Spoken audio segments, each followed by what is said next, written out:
লাল শাক কেন খাবো? খেতে ভালো লাগে তাই? অবশ্যই।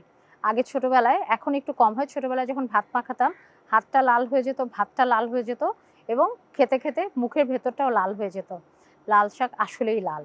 এবং এই লালের যে মেইন কারণ, এটা very rich in vitamin A. So লাল শাক খাওয়া মানেই কিন্তু আপনার চোখের দৃষ্টি, যেটাকে আমরা ভালো রাখা বলি, চোখের দৃষ্টি, ভিজুয়াল ডেভেলপমেন্ট, মেইনটেন্যান্স এ কাজ করে লাল শাক। খুবই রিচ হচ্ছে ক্যালসিয়ামে, এবং আমরা সবাই জানি ক্যালসিয়াম আমার দাঁত এবং হচ্ছে হাড়ের গঠনে একটা ভালো রোল প্লে করে। এছাড়াও রিচ ইন ফাইবার। ফাইবারের মাধ্যমে আমাদের রেগুলার যে বাউল মুভমেন্টের যে বিষয়টা থাকে সেটাতে সাপোর্ট দিতে সাহায্য করে। Rich in iron. আমরা সবাই জানি শরীরের জন্য আয়রন অনেকগুলো কাজ করে। তার মধ্যে মেইন ২ টা কাজ, একটা হচ্ছে রক্ত স্বল্পতাকে প্রোটেক্ট করে এবং দ্বিতীয় যেটা আমরা বলি সেটা হচ্ছে শরীরের রোগ প্রতিরোধ ক্ষমতা বাড়াতে আয়রন হেল্প করে। এছাড়াও মুখের টেস্ট বাড, অনেক সময় জ্বরের সময় যখন কেউ কিচ্ছু খেতে চায় না, বলে কি একটু লাল শাক দিয়ে ভাতটা মেখে দাও। আর লাল শাকে যদি একটু চিংড়ি যোগ করা যায় তাহলে কি প্রোটিনটাও পেয়ে গেল। ছোট চিংড়ি মাছ, সাথে তেল দিলেন আপনি, ভিটামিন, যে ফ্যাট সলিউবল ভিটামিনগুলো সে সব পেয়ে গেল এবং একই সাথে কিন্তু তার মুখে খেতে ভালো লাগলো, অন্য খাবারের প্রতি আগ্রহ তৈরি হলো। লাল শাক কিন্তু বিভিন্ন উপায়ে খাওয়া যায়। যেমন আমরা মারা খুব সহজাতভাবেই, যেটা আমরা প্রথাগতভাবে রাঁধি সেভাবেই লাল শাকটা ভেজে তো ওইভাবে খাওয়াতে চাই।